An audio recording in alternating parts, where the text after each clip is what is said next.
विधिमंडळाच्या अधिवेशनापूर्वीची पत्रकार परिषद दरवर्षीच्या प्रथेप्रमाणे आपण त्या ठिकाणी घेत असतो। उद्याच्याला मी सुरुवातीलाच आपल्या सगळ्यांचं मनापासून स्वागत करतो। उद्यापासून विधिमंडळाचं पावसाळी अधिवेशन सुरू होत आहे आणि विद्यमान विधानसभेचं विधानसभा निवडणुकीपूर्वीचं हे शेवटचं अधिवेशन असणार आहे। त्यामुळे राज्यासमोरच्या अधिकाधिक प्रश्नांची सोडवणूक करून घेण्यासाठी या अधिवेशनाचा उपयोग व्हावा अशी सत्ताधारी महायुती म्हणून आमच्या सर्वांचाच प्रयत्न राहणार आहे। उद्यापासून अधिवेशनाच्या पार्श्वभूमीवर माननीय मुख्यमंत्री महोदय प्रथेप्रमाणे सर्वांना त्या ठिकाणी चहा पाण्याच्या करता बोलवत असतात आणि त्याच्यातून आपण वेगवेगळ्या प्रकारे प्रश्नांची सोडवणूक त्या ठिकाणी करत असतो। परंतु अलीकडे तुम्ही बघताय बरेच वर्ष नेहमीप्रमाणे विरोधी पक्षनेते चहा पाण्याला येत नाहीत, मग ते निवेदन देतात, पत्र देतात आणि त्या पत्रामध्ये वेगवेगळ्या प्रकारचे मुद्दे ते त्या ठिकाणी टाकलेले असतात। त्यांनी आज देखील एक पत्र माननीय मुख्यमंत्री महोदयांना दिलेलं आहे आणि त्या पत्राची सुरुवातच त्यांनी मनुस्मृतीतल्या श्लोकाच्या मुद्द्यांनी केलेली आहे। खरं तर त्याची काही गरज नव्हती। याच्याबद्दल स्वतः दीपक केसरकर साहेब इथं बसलेले आहेत, याबद्दल कुठल्याही प्रकारचा तशा प्रकारचा श्लोक त्या पुस्तकामध्ये नाहीये। आम्ही सातत्याने सांगतोय, त्याच्यामध्ये त्यांनी पत्राच्या सुरुवातीलाच मनुस्मृतीतल्या श्लोकाचं मुद्द्याचं केलेलं जे काही त्याच्याबद्दलचं बोलणं आहे त्याची काही गरज नव्हती।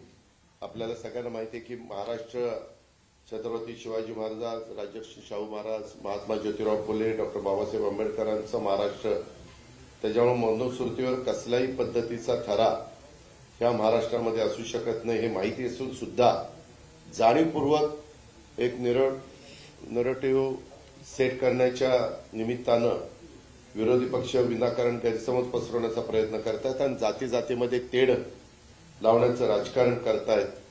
हे योग्य नाही आणि हे महाराष्ट्राला परवडणारं देखील नाहीये। महायुतीतल्या कुठल्याही नेत्याने अभ्यासक्रमात मनुस्मृतीचा समावेश करण्याचं समर्थन केलेलं नाही। उलट आमच्या सगळ्यांच्याच अशा चुकीच्या प्रवृत्तींना ठाम विरोध आहे। आज आपण बघतोय, आजचा दिवस तर अतिशय महत्वाचा आहे। 26 जून म्हणजे सामाजिक न्यायाचे जनक राजर्षी शाहू महाराजांची 150वी जयंती आहे। राजर्षी शाहू महाराजांनी त्यांच्या करवीर संस्थांच्या माध्यमातून या देशात पहिल्यांदा दुर्बल घटकांच्यासाठी आणि राखीव जागांच्यासाठी कायदा केला आणि बहुजनांच्या मुलांच्यासाठी शिक्षणाची द्वारं खुली केली। शेतकऱ्यांच्यासाठी धरणं बांधली, त्यांना आधुनिक पद्धतीनं शेती करायला शिकवलं। शेतकऱ्यांच्यासाठी त्यांनी त्या काळामध्ये बाजारपेठा उभ्या केलेल्या आपण सगळ्यांनी त्याबद्दलचा इतिहासामध्ये ऐकलेला आहे आणि या सगळ्या गोष्टी करत असताना त्यांनी त्या काळात नवीन उद्योग आणले। सर्व जाती धर्माच्या मुलांना शिक्षण कसं घेता यावं यासाठी त्यांनी हॉस्टेल देखील बांधली। अशा लोककल्याणकारी राजर्षी शाहू महाराजांचा वारसा हे राज्यांच्या मुख्यमंत्र्यांच्या नेतृत्वाखाली पुढे नेत असताना मनुस्मृतीसारख्या मुद्द्याला या महाराष्ट्रात स्थान असणार नाही हे मी या निमित्तानं पुन्हा एकदा ठामपणे सांगू इच्छितो। इतर पण वेगवेगळ्या प्रकारचे मुद्दे आहेत, त्याच्या संदर्भामध्ये सभागृहामध्ये चर्चा होईल।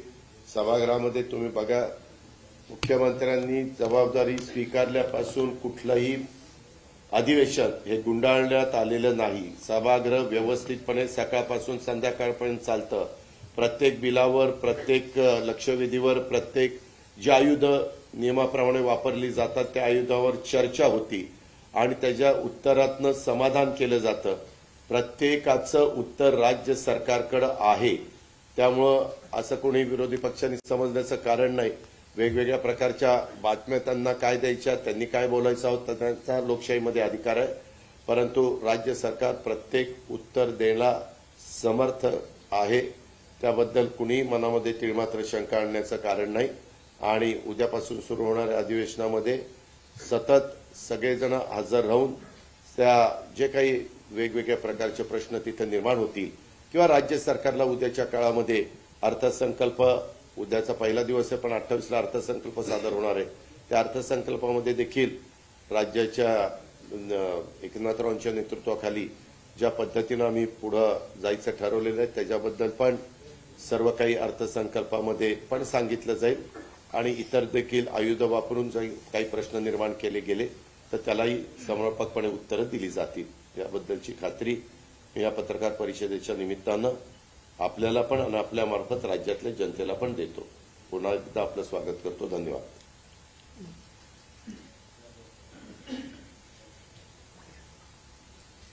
माननीय मुख्यमंत्री महोदयांच्या नेतृत्वात उद्यापासून अधिवेशनाला सरकार सामोरं जात आहे. आज विरोधी पक्षाने प्रथेप्रमाणे चहा पानावर बहिष्कार टाकत जे पत्र दिलेलं आहे, खरं म्हणजे खोटं बोल पण रेटून बोल,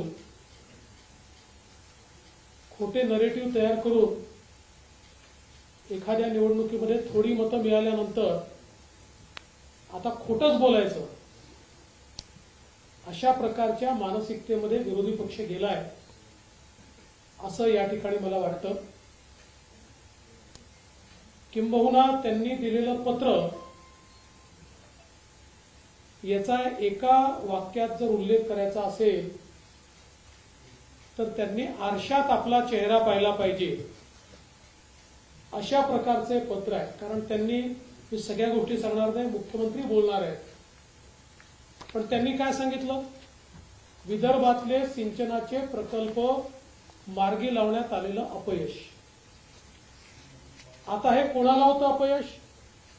2.5 वर्ष ज्यांचं सरकार होतं, ज्यांनी विदर्भातल्या एकाही प्रकल्पाला सुप्रमा दिली नाही, एकाही नाही. ते आम्हाला सांगतायत की विदर्भाचे प्रकल्प मार्गी लागले नाही. या उलट विदर्भातल्या बहुतांश प्रकल्पांना केवळ सुप्रमाच दिली नाही तर त्याचं काम देखील आपण सुरू केलं आणि बळीराजासारखी योजना आता जवळजवळ 87 प्रकल्प आपण पूर्ण करत आणलेले आहेत. आणि एवढंच नाही, 2019 मध्ये वैनगंगा नळगंगा प्रकल्प त्याचा GR आपण काढला. मध्यंतरी सरकारमध्ये त्याची फाईल मुंगीच्या पावला एवढी देखील हल्ली नाही. पुन्हा नवीन सरकार आल्यानंतर सगळ्या मान्यता त्याच्या आम्ही घेतल्या आणि लवकरच अंतिम मान्यतेकडे तो चाललेला आहे. आणि हे मात्र पत्रामध्ये आम्हाला प्रश्न विचारतायत.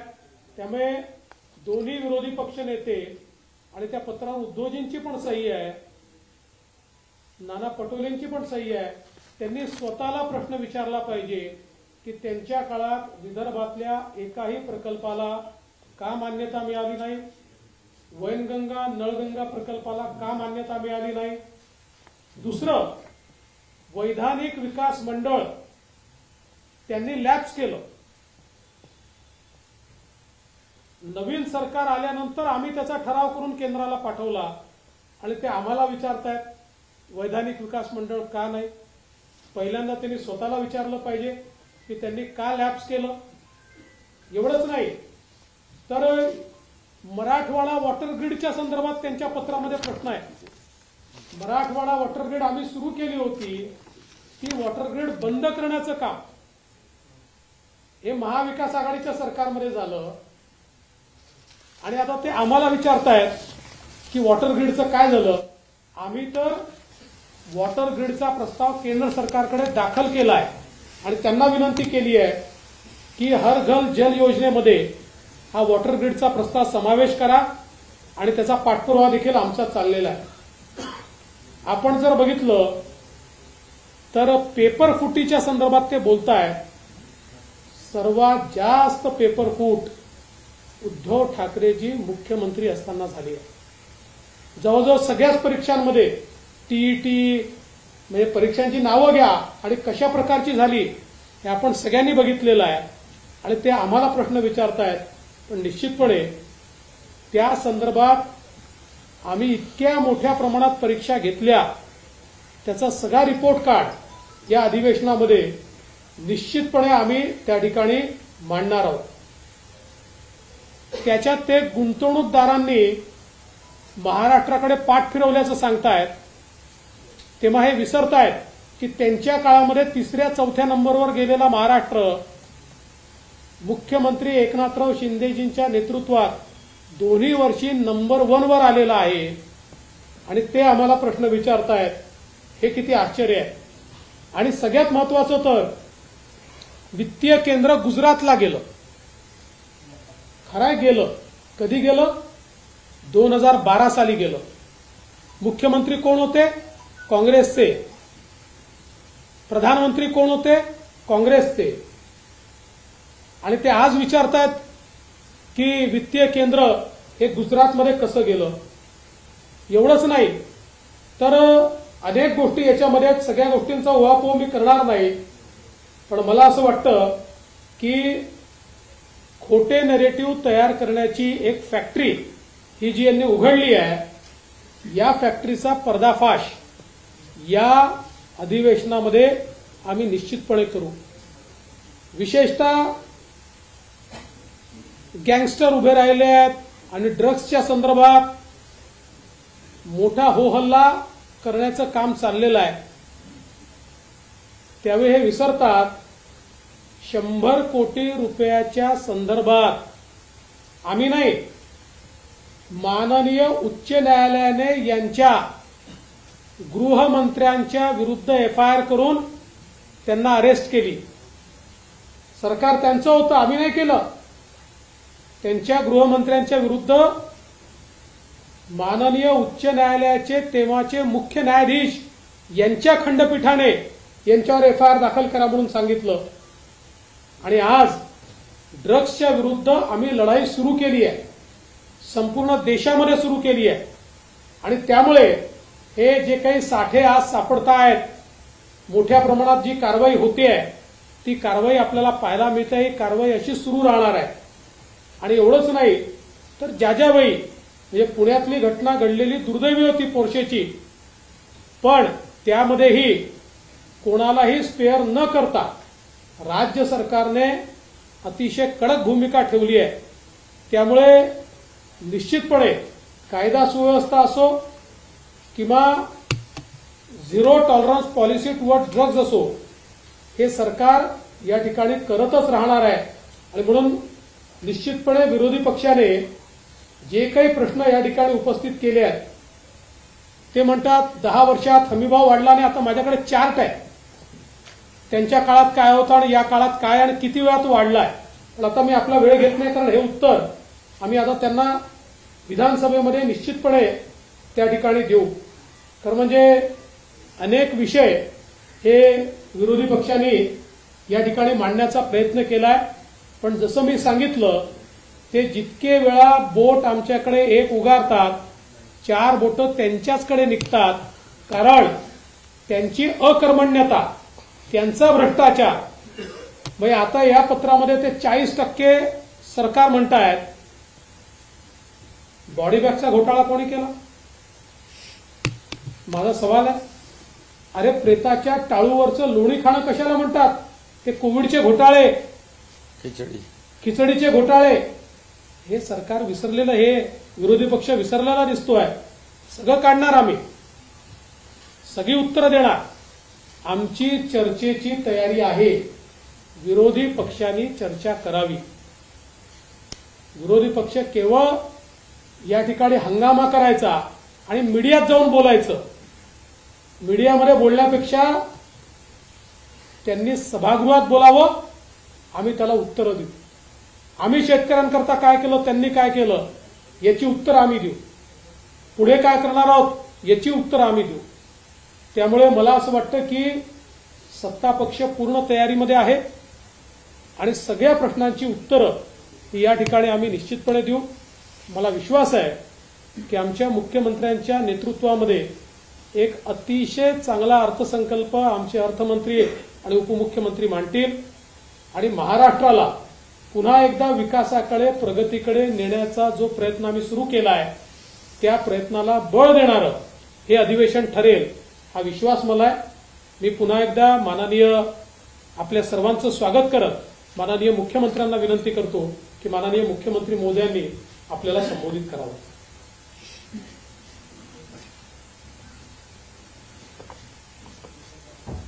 सर्व पत्रकारांचं मनापासून स्वागत. दोन्ही उपमुख्यमंत्री महोदयांनी अधिवेशनाबद्दल आपल्याशी संवाद साधलाय. उद्यापासून आपलं पावसाळी अधिवेशन सुरू होतंय आणि या अधिवेशनामध्ये ठरल्याप्रमाणे विरोधकांनी बहिष्कार घातलाय. खरं म्हणजे या पंचवार्षिकचं शेवटचं अधिवेशन होतं. आम्हाला वाटलं होतं चर्चा करतील, येतील आणि चर्चेतून बरंचसं काही चांगलं जनतेसाठी होत असतं, परंतु त्यांची चर्चा करण्याची बिलकुल इच्छा नाही. पत्रही दिलंय, त्या पत्रामध्ये पण काही नवीन मुद्दे नाहीत. तेच घिसेपिटे प्रश्न उत्तर, अंतिम आठवडा प्रस्तावासारखं. आणि एकंदरीत जे काही चर्चा सभागृहात करायची आमची तयारी आहे, उत्तराची तयारी आहे, परंतु त्यांची तयारी नाही. त्यांची तुमच्यासमोर येऊन खोटं बोल पण रेटून बोल, जसं देवेंद्रजींनी त्यांना काही उत्तरं दिली, अजितदादांनी दिली. म्हणजे जी वस्तुस्थितीच नाही ती वस्तुस्थिती समोर आणून लोकांची दिशाभूल करायची आणि स्वतःची पाठ थोपटून घ्यायची, अशा प्रकारचा त्यांचा जो काय आविर्भाव आहे. गेल्या वेळेस मी म्हणालो होतो की काय अवसान गळालेलं एक अतिशय म्हणजे गोंधळलेला विरोधी पक्ष यावेळेस मात्र थोडं तुमच्यासमोर जरा छाती फुगून आले असतील. कारण लोकसभेमध्ये म्हणाले की लोकसभेमध्ये मिळालेलं म्हणजे अपयश यामुळे आता सत्ताधारी पोकळ आश्वासनांचं घोषणा करतील. अरे कुणाचं अपयश आहे? मोदीजींना हरवा हरवा हरवा म्हणून जंग पछाडलं तुम्ही. मोदी द्वेषाने पछाडले. संविधान बदलणार खोटं नरेटिव्ह सेट केलं. आरक्षण जाणार हे म्हटलं. सगळ्या गावागावामध्ये जाऊन हे सगळं खोटं नरेटिव्ह पसरवून तुम्ही काही प्रमाणामध्ये नक्की त्याच्यामध्ये क्षणिक तुम्हाला आनंद मिळालाय, पण एवढं करून सुद्धा काँग्रेसला जागा किती मिळाल्या? 99. 3 वर्ष 15व्या म्हणजे 3 टर्ममध्ये आज 15 वर्ष झाली. 40, 50, 99. तुम्हाला आता 240 पर्यंत पोहोचायला किती वर्ष लागतील? 25 वर्ष लागतील. आणि एवढं करून काय मिळालं? मोदी प्रधानमंत्री झाले. मोदी या देशाचे प्रधानमंत्री झाले. देशातल्या लोकांनी त्यांना मतदान केलं आणि गिरे तो भी टांग उपरवाली म्हण आहे ना. आणि मोदी जिंकले आणि तुम्ही हरलात, तरी सुद्धा आमचे काही लोक दुसऱ्याच्या वरातीत घोडं नाचणारे, बेगाने शादी में अब्दुल्ला दिवाना. अरे काय चाललंय तुमचं? किती मतं मिळाली? किती तुम्ही? अरे उबाटाचं जर सांगायचं तर उबाटा आम्ही समोर 13 लढलो, 7 आम्ही जिंकलो. 19% टोटल मतांच्या 14.5% धनुष्यबाणाला मिळाली. 4.5% तुम्हाला तुमच्याकडे मतं राहिली. आणि ही आता आलेली सूज आहे. ही सूज उतरेल, तात्पुरती सूज आहे. फसवून दिशाभूल करून मतं मिळवलेली आहेत. आणि लोकांनाही कळतंय आता. अरे हटाएंगे बोले, हटाएंगे ना, हम ही अड़ गए, वो तो बैठ गए जाके. अभी क्या करने का? आणि म्हणून मी आपल्याला एवढंच सांगतो, आमची सगळी तयारी आहे याच्यामध्ये. जेव्हा सरकार स्थापन झाल्यापासून पहिल्या दिवसापासून विरोधक काय म्हणत होते? सरकार पडणार. आता पडतंय, 2 महिन्यांनी पडतंय, 4 महिन्यांनी पडतंय. पडता सरकार मजबूत होत गेलं. अजितदादा आले आमच्या बरोबर, असं अजून मजबूत होत आलं. मग मुख्यमंत्री बदलणार. देव पाण्यात बुडवून तुम्ही ठेवले. पण काय झालं का? 2 वर्ष आता 30 तारखेला होत आहे सरकारला. एक मजबूत सरकार या महाराष्ट्राने पाहिलेलं आहे. मजबूत निर्णय घेणारं सरकार महाराष्ट्राने पाहिलेलं आहे. तुम्ही काय सांगता आम्हाला तुम्ही काय दिलं शेतकऱ्यांना? आमच्याकडे आकडेवारी आहे. शेतकऱ्यांच्या तोंडाला पानं पुसण्याचं काम कोणी केलं हे माहिती आहे लोकांना. आज शेतकऱ्यांना वाऱ्यावर आम्ही सोडणार नाही, सोडलंही नाही.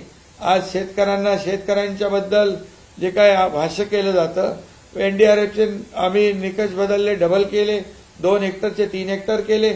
सततच्या पावसाचं होणारं नुकसान कधी मिळत होतं, गोगलगाईने केलेलं नुकसान मिळत होतं, आपल्या सरकारने दिलं. 15,000 कोटी रुपये फक्त नुकसान भरपाईचे दिले. 6,000 रुपये मोदी साहेबांचे, 6,000 रुपये राज्य सरकारचे, असे 12,000 रुपये आपण देतो. 1 रुपयात पीक विमा योजना देणारं राज्य पहिलं राज्य आहे. 45,000 कोटी रुपये आतापर्यंत शेतकऱ्यांना नुकसान भरपाई आणि या सर्व योजनांमधून आपण दिलेले आहेत. आणि म्हणून हे सरकार काम करणार आहे आणि सर्वसमावेशक. मग अशी सांगितलं देवेंद्रजींनी, कुठलं पाण्याचं ते विदर्भाचं सिंचन, एक तरी सिंचन प्रकल्प, 121 सिंचन प्रकल्प आपल्या सरकारने केले, सुधारित प्रशासकीय मान्यता. जवळपास 15 लाख हेक्टर जमीन ओलिताखाली येणार आहे. काय तुम्ही केलं शेतकऱ्यांसाठी? मराठवाडा वॉटर ग्रीड तुम्ही भासणात गुंडाळलं, ते आता आम्ही सुरू करतोय. जलयुक्त शिवार सारखी चांगली शेतकऱ्यांची वरदान ठरणारी योजना तुम्ही बंद केली. देवेंद्रजींच्या काळात चालू होती, ती आम्ही आल्या सरकार आमचं आल्या आम्ही चालू केली. तुम्ही सगळे प्रकल्प बंद केले. मेट्रो पासून सगळं काम बंद केलं. समृद्धीपासून सगळं या अटल सेतूमध्ये दांडा घालून ठेवला. काय काय केलं नाही तुम्ही? हे सगळे प्रकल्प आम्ही सुरू केले आणि आज सगळीकडे योजना, महिलांसाठी योजना असतील, युवकांसाठी असतील, शेतकऱ्यांसाठी असतील, ज्येष्ठांसाठी असतील, हे सगळे किती प्रकल्प शासन आपल्या दारी. कधी झालं होतं? कधी कुणाला शासनाचे लाभ कंटाळून कटकट करून सोडून देत होते लोक? आज शासन आपल्या दारीच्या माध्यमातून कोट्यावधी लोकांना, जवळपास 4 कोटीपेक्षा जास्त लोकांना त्याचा फायदा झाला. हे शासनाचं काम आहे आणि शासन लोकांच्या दारातच म्हणजे शोभून दिसतं. लोकांच्या दारात जाऊन काम करणारं हे सरकार आहे. बाळासाहेब ठाकरे म्हणायचे, कोणी आलं तर मंत्रालयातून खाली उतरून त्यांना भेटा. आम्ही तर डायरेक्ट शासन दारी आम्ही घेऊन गेलो. आणि म्हणून ह्या सगळ्या ज्या काही बाबी आहेत, खोटं बोला पण रेटून बोला, या परिस्थितीमध्ये थोडा काळ त्यांना आनंद झालेला आहे. आज पुन्हा मोदी साहेब प्रधानमंत्री झालेले आहेत. आल्या त्यांनी काय केलं? शेतकऱ्यांच्या जे काही इन्स्टॉलमेंट आहे, शेतकरी सन्मान योजना, त्याच्यावर सही केली. अरे शेतकरी, कष्टकरी, गोरगरीब लोक आहेत, त्याच्यासाठी आम्ही काम करतोय.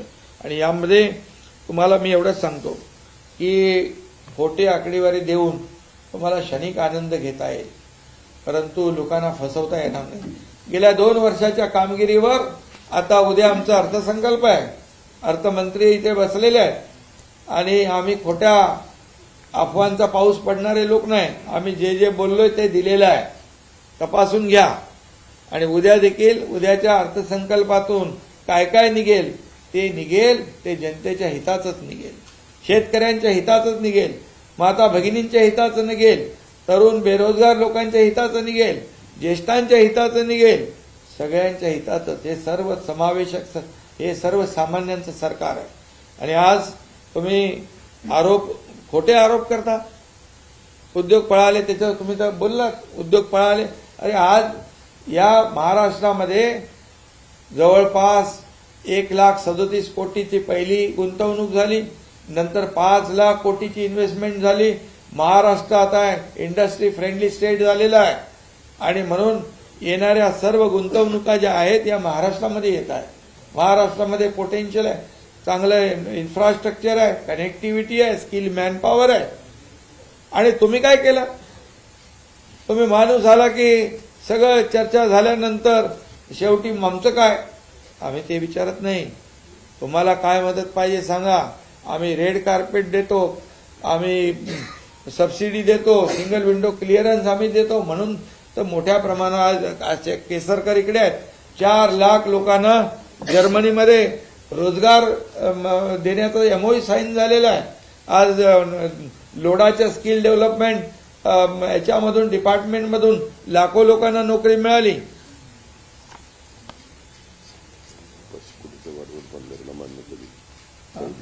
आणि त्याचबरोबर आज आपण पाहतोय की सरकारी नोकऱ्या कुणी सुरू केल्या? अरे डायरेक्ट नोकऱ्यांची अपॉइंटमेंट आम्ही हॉलमध्ये यशवंतराव चव्हाणमध्ये दिले. कधी झालं होतं असं? आणि म्हणून हे सगळं आज पोलीस भरती चालू आहे. आणि म्हणजे सर्व समावेशक हे सरकार काम करतंय. त्यामुळे त्यांच्या पायाखालची वाळू सरकले. मी तुम्हाला सांगतो, या कामाच्या जोरावर हे जे केलेले 2 वर्षामध्ये आम्ही घेतलेले निर्णय हे सर्वसामान्यांच्या हिताचे निर्णय आहेत. आज कोस्टल हायवे सुरू झाला, 2 ओपन केले. काय म्हणाले? आम्ही केलं. अरे तेव्हा देवेंद्रजी मुख्यमंत्री होते, सगळ्या केंद्राच्या परवानग्या त्यांनी मिळवून आणल्या, पण तुम्ही त्यांना भूमिपूजनाला बोलवायचं देखील तुम्ही एवढा कदरूपणा असतो का कुठं? हे छोट्या कोत्या वृत्तीचे लोक. आणि दुसरा अटल सेतू, समृद्धी हायवे, हे सगळे गेम चेंजर प्रकल्प आहेत. हे केले कोणी? यांना आम्ही जसं सरकार आल्यानंतर 2 वर्षामध्ये मेट्रोची कामं थांबलेली, मेट्रोची कामं सुरू केली. सगळे हे जी काय सगळे आज तुम्ही जिकडे बघाल, मुंबई तर खड्ड्यामध्ये घातली होती. पहिला आम्ही आल्यानंतर मुंबईचे कॉन्क्रीटचे रस्ते करण्याचा निर्णय घेतला. आज त्याची कामं चालू झाली. 2 वर्षामध्ये खड्डेमुक्त मुंबई करण्याचा आम्ही निर्णय घेतला. त्याची अंमलबजावणी आम्ही करतोय. बाळासाहेब ठाकरे कुठले म्हणाले आरोग्याची बोजवारा उडालाय. आरोग्य यंत्रणेमध्ये बाळासाहेब ठाकरे आपला दवाखाना मुंबईमध्ये बघा, आज जाऊन बघा तिथे काय आपण लोकांना सेवा देतोय. आज मुंबईतल्या हॉस्पिटलमध्ये 0 प्रिस्क्रिप्शन, औषधाला पैसे लागणार नाहीत, तेव्हा आपण निर्णय घेतलाय. आज कॅशलेस आपण सेवा करतोय. त्यामुळे हे सगळं जे आहे, हेल्थ, एज्युकेशन, सगळ्याच क्षेत्रामध्ये, कृषी विभागामध्ये, सर्व क्षेत्रामध्ये, उद्योग विभागामध्ये आज ज्या पद्धतीने लोक येत आहेत, खऱ्या अर्थाने हा जो काही विकास आहे हा लोकांना पाहत नाही. आणि आता केंद्र सरकारमध्ये पुन्हा मोदीजी आलेत. त्यांनी मगाशी मी म्हटलं की शेतकऱ्यांसाठी निर्णय घेतला तसा वाढवणचा 67,000 कोटीचा प्रकल्प आज त्यांनी मंजूर केला. आज पूर्णपणे गेम चेंजर होईल, तिथे विकास होईल. आज जसं अटल सेतू किंवा मुंबई पुणेमुळे जे काही समृद्धीमुळे जो विकास झाला, आज मुंबईमध्ये आपण पाहिलं अटल सेतूच्या तिथे लँडिंग होतं, एअरपोर्ट होतोय, पनवेल त्या भागातला उरण, हा सगळा विकास होईल. पालघरचा विकास होईल. आणि मग संपूर्ण राज्याचा विकास झाला पाहिजे, ही भूमिका आम्ही घेऊन चाललेलो आहे. आणि म्हणूनच त्या ठिकाणी आज त्यांची जी काही पोटतिडीक आहे त्यांना कळलेलं आहे की ठीक आहे, आता एकदा ते ज्यांनी संविधान बदलणार म्हणून खोटं नॅरेटिव्ह तयार करून लोकांमध्ये भीती निर्माण करून आरक्षण तुमचं जाणार म्हणून आता लोकांनी ज्यांनी मतदान केलंय तेही आता पस्तावलेत. मोदीजी तर बसलेत तिकडे, प्रधानमंत्री बनलेले आहेत. आणि त्यामुळे हे सगळं जे आहे, आज आपण पाहिलं तर मुंबईमध्ये देखील 2 लाख 2.5 लाख मतं महाविकास आघाडीपेक्षा आम्हाला जास्त मिळालेले. आणि पर्सेंटेज किती? 0.1. आपल्याला मुंबईत 50%, त्यांना 46%. आम्हाला 50%, त्यांना 46%. आणि टोटल मतांचं 0.3% डिफरन्स आहे. आणि आता ह्याच्यापेक्षा तर खाली आम्ही जाऊ शकत नाही. कामं तर आम्ही केलेली आहेत. त्यामुळे आता काय बोलायचं, खोटे नाटे आरोप करायचे. संविधानाचं केलं, आता काय स्वाभिमान, कसला स्वाभिमान? कुठं घाण टाकला तुम्ही? कधी ठेवला? स्वाभिमान असता तर 2019ला तुम्ही घाण टाकला नसता. बाळासाहेबांचे विचार घेऊन आम्ही पुढे निघालो, सरकार बनवलं, लोकांच्या मनातलं सरकार बनवलं. म्हणून आज त्यांच्यापेक्षा आम्हाला मतं लोकांनी जास्ती दिली आहे. त्यांचा 42% स्ट्राईक रेट आहे, आमचा 47% स्ट्राईक रेट आहे. हे मी छाती ठोकपणे सांगतो, तपासून घ्या. आणि लोकांनी आता ते दिंडीला आम्ही 20,000 रुपये दिले. बरे बोलतात दिंडीला पैसे दिले. नवीन मित्र जे आले त्याच्यामुळे दिंडीची त्यांना पोटदुखी झाली, नवीन मित्र जमा झाल्यामुळे. पण आता हे वारकरी संप्रदाय पायी चालत जातो, त्यांचं ते त्या ह्याच्यामध्ये समाज प्रबोधनाचं काम करतात ते. आणि त्यांना आम्ही 20,000 रुपये दिले. ते आतापर्यंत कधी दिले नाही, यावेळेस दिले. ती पोटदुखी झाली. आम्ही ज्या ज्या योजना करतोय ते आता पुढे बघा, आता उद्या बजेट झाल्यावर काय काय बोलतील.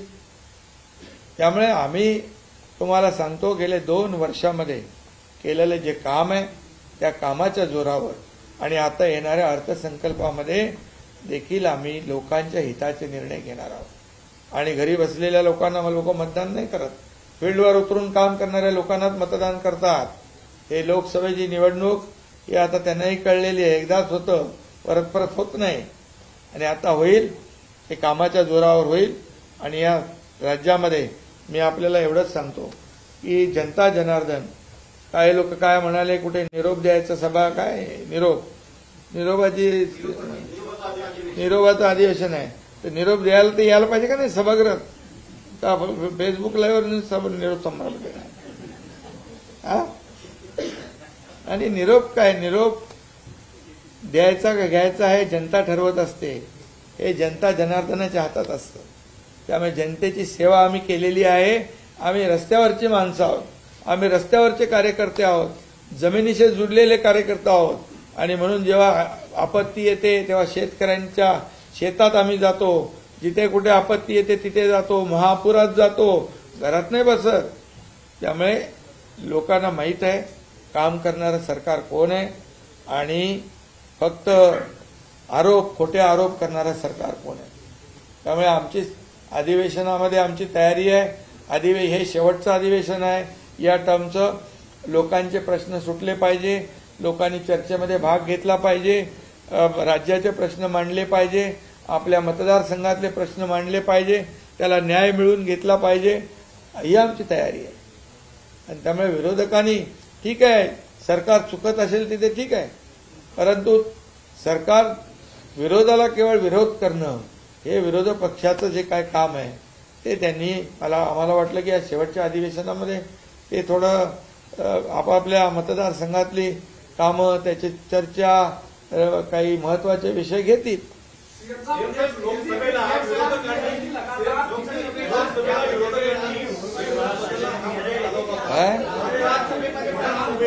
अरे एक जण बोला ना, काय चाललंय, काय चालवलं. संविधान बदलणार हा चालवला होता. आता महाराष्ट्राचा स्वाभिमान जो आहे तो आगामी विधानसभेला लावून धरणार आहे. अरे मी मगाशी म्हटलं ना, ते संविधान कधी बदलणार आहे का. बाबासाहेबांचं संविधान, आपलं संविधान देशाचं संविधान जगात सर्वोत्तम आहे आणि मोदीजींनी तर त्याला कपाळाला लावलं. आणि दुसरी गोष्ट, बाबासाहेबांना कुणी हरवलं, काँग्रेसने 2दा हरवलं. अरे बाबासाहेबच म्हणायचे जळकं घर आहे काँग्रेसचं, त्यापासून सावध राहा. आता त्यांना संविधान आठवलं. संविधान दिन आठवला का त्यांना. मोदीजींनी 2015ला संविधान दिन सुरू केला. आज बाबासाहेबांचं लंडनमधलं घर स्मारक बनवलं. आज आपण इथे मुंबईमध्ये इंदू मिलमध्ये जगाला हेवा वाटावा असं स्मारक करतोय. काय तुम्हाला बोलायचा अधिकार आहे संविधान बदलणार म्हणून. अरे जोपर्यंत सूर्यचंद्र आहे तोपर्यंत संविधान कोणीच बदलू शकत नाही. पण हे एकदा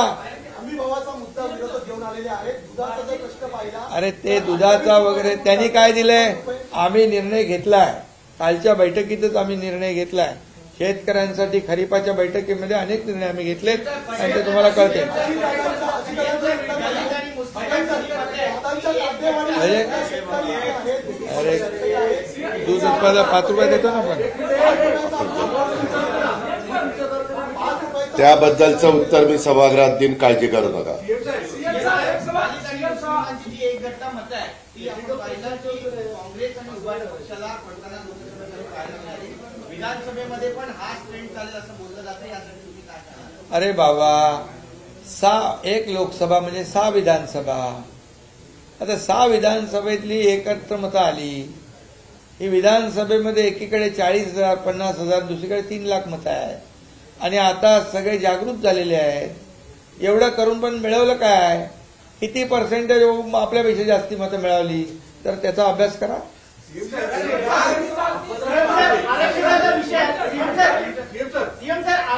आरोपी विरोधी पक्ष नेत्यांच्या कार्यालयातलं काही अधिकाऱ्यांना तारांकित प्रश्न लक्षवेधीवरून काही तक्रारी स्वरूपात दिले जात आहेत. खरंच असे काही तक्रारी आल्यात का प्रशासनाकडनं की काही अधिकाऱ्यांना ब्लॅकमेलिंग करणं, अधिवेशनाच्या तोंडावर काही प्रश्न विचारले जाणार. कोण अंबादास करतात का ब्लॅकमेल? कार्यालयाकडनं काही अधिकाऱ्यांनी ते तपासून घेऊ ना. एक आमच्याही कानावर आल्यात ते पण. आरक्षणाच्या विषयामध्ये सगळे सोयरे हा जो शब्द आहे हा कळीचा मुद्दा ठरतोय आणि दोन्ही समुदाय, मराठा समुदाय किंवा ओबीसी समुदाय, याच सगळे सोयरे या मुद्द्यावरती अडून. अरे बाबा बघा, भूमिका काय आहे? सरकारची भूमिका पहिल्या दिवसापासून स्पष्ट आहे. आजही आहे, उद्याही आहे. मराठा समाजाला आरक्षण देताना ओबीसी किंवा इतर समाजावर अन्याय आम्ही करणार नाही. त्याप्रमाणे आम्ही विशेष अधिवेशन घेतलं, मराठा समाजाला 10% आरक्षण दिलं. त्याचबरोबर कुणबी प्रमाणपत्र, ज्या जुन्या नोंदी कुणबी होत्या ज्यांना मिळत नव्हते, जस्टिस शिंदे कमिटी करून आम्ही त्यांना द्यायला लागलो. ते सुरू झालेलं आहे. आता एक ड्राफ्ट नोटिफिकेशन काढलं आहे की त्याच्यावर हरकती आलेल्या आहेत. त्या हरकतींच्यावर स्क्रुटिनी चालू आहे.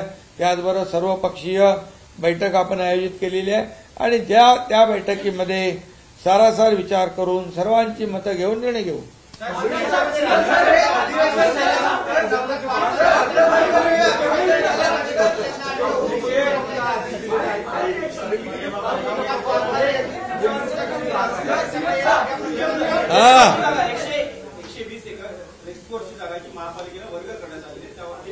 काय झालं ते? काय प्रॉब्लेम आहे? अरे ते तर आपण सेंट्रल पार्क म्हणजे इंटरनॅशनल वर्ल्ड क्लास आपण तो हे करतोय, मोठं गार्डन करतोय, सेंट्रल पार्क करतोय. आतापर्यंत तिथे रेसकोर्स होतं. रेसकोर्स ठेवून आपण 120 एकर जागा घेतली. त्या जागेवर एक कुठलंही बांधकाम होणार नाही. ती जागा पूर्णपणे गार्डन म्हणून आपण वापरणार त्या ठिकाणी.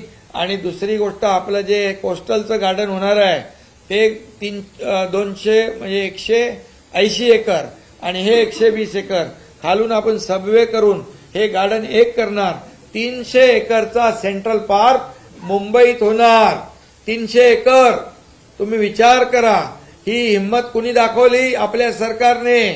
मग महालक्ष्मीपेक्षा मग ते का थांबलं?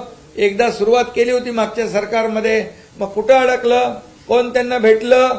मग महालक्ष्मीतलं त्यांना महालक्ष्मी राहिली बाजूला. लक्ष्मी दर्शन झालं का? काय झालं? का थांबलं ते? थांबलं का? आणि ते आम्ही करण्याचं धाडस केलंय. मुंबईकरांना विरंगुळा म्हणून जसे आम्ही आता प्रकल्प मोठे करतोय, कोस्टल अटल सेतू केलंय, इतर प्रकल्प करतोय, मुंबईचं सुशोभीकरण करतोय, तसं 300 एकराचं सेंट्रल पार्क वर्ल्ड क्लास जागतिक दर्जाचं आम्ही करतोय. तुम्हाला काय अडचण आहे?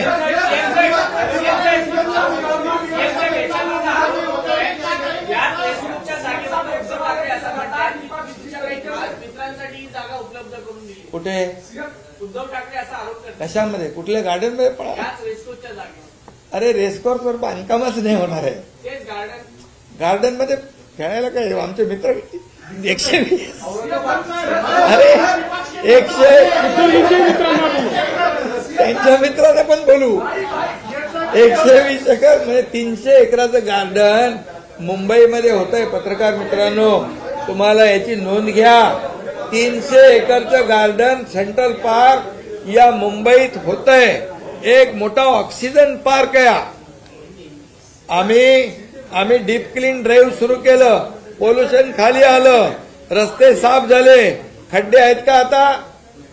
इतके वर्ष खड्ड्यामधून प्रवास केला ना तुम्ही.